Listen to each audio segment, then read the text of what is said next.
cultivais, depuis ma plus tendre enfance, une certaine rancœur envers la nature.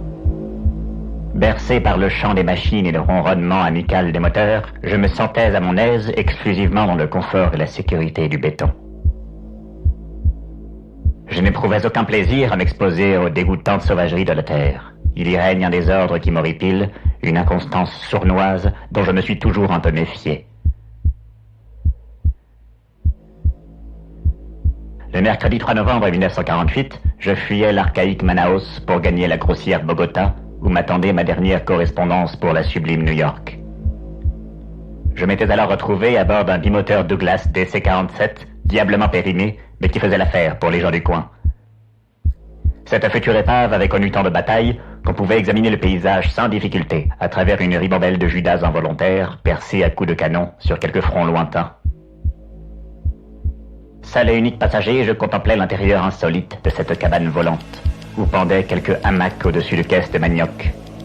À gauche, pour les pêcheurs, une bouteille de cachaça tremblotait dans un panier d'osier. À droite, pour les saints, une croix portait un Jésus au regard ahuri.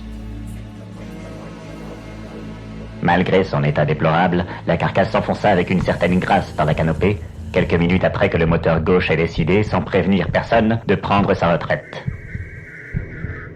La dense forêt avait bien amorti cet atterrissage improvisé, mais pas assez pour épargner le pilote, réduit en bouillie par la rencontre entre le cockpit et un de ces arbres gigantesques qui ornent le nord-ouest de l'Amazonie. Trop peu aguerri à ce genre de scène barbare, je détournai rapidement le regard en profitant pour découvrir les environs, qui hélas me dégoûtèrent tout autant. Ces broussailles velues et les bestioles qu'elles dissimulaient, cela ne m'enchantait pas plus que ça. C'était la ville que je voulais rejoindre, et non cet insolent tas de verdure. La ville, elle, n'attendait pas. Cette jungle ne faisait que ça, attendre. Elle n'avait pas l'air d'attendre la pluie, qui rapplique presque tous les jours en cette saison humide. Le soleil aussi avait l'air de se montrer fréquemment. Alors qu'attendait-elle, cette jungle ? Alors que je secouais ces pensées idiotes hors de ma tête, le jour s'était discrètement enfui, camouflé derrière l'épais feuillage tropical qui assombrissait déjà si bien les parages. Par ici, quand la nuit tombe, elle tombe de toutes ses forces. D'une minute à l'autre, toute la faune chante en chœur dans un vacarme assourdissant, des rauques hurlements des singes aux innombrables piaillements des oiseaux. À cela se mariait la danse d'une brise étrange, qui soufflait doucement mais fermement parmi les étroits chemins de la forêt. Ce courant d'air semblait traverser les lieux sans faire bouger la moindre brindille. Toute la végétation restait figée, comme par respect devant un vénérable visiteur.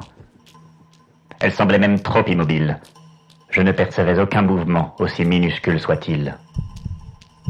J'étais si concentré à constater cette anomalie que j'ai mis quelque temps à réaliser à quel point il était également anormal que je réussisse à voir si bien. Alors que la nuit se fait d'habitude plus noire que noire sous la canopée impénétrable.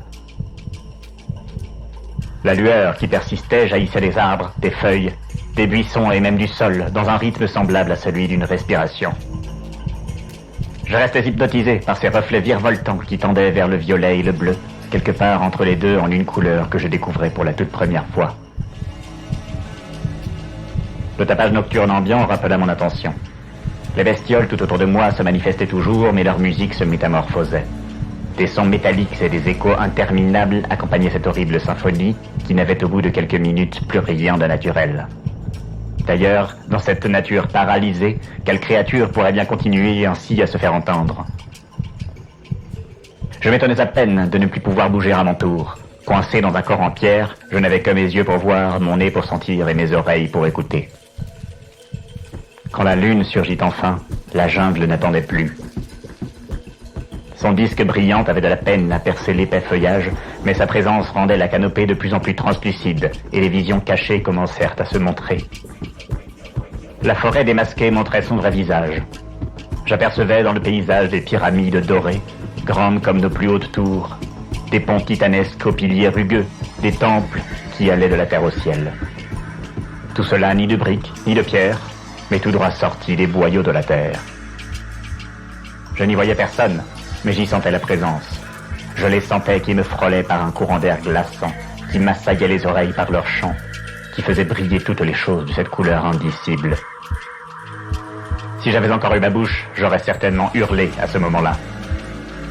Cette cité vivait et brillait par-delà l'essence, d'une beauté sans limite et sans égale. Elle m'a fait sienne, moi qui passais par là par hasard. Elle m'a fait sienne, sans sa volonté ni la mienne. Car ici rien ne se décide, les choses arrivent, tout simplement. Immobile, embaumé par son souffle, je me suis planté dans son sol pour ne jamais m'en échapper. Le jour, je balance mes branches et mes feuilles. Et quand vient la lune, mon écorce se fige et je me glisse ailleurs, partout, à travers ma nouvelle cité, suivant mes nouvelles racines. Loin du béton, loin du hurlement des machines et du grognement des moteurs. Loin des dégoûtantes sauvageries de mes anciens frères et sœurs. Ceux et celles que je ne croise que dans le continent enfoui de l'histoire de la vie. Là où celle-ci a bifurqué, entre ce qui attend tout et ce qui n'attend plus rien.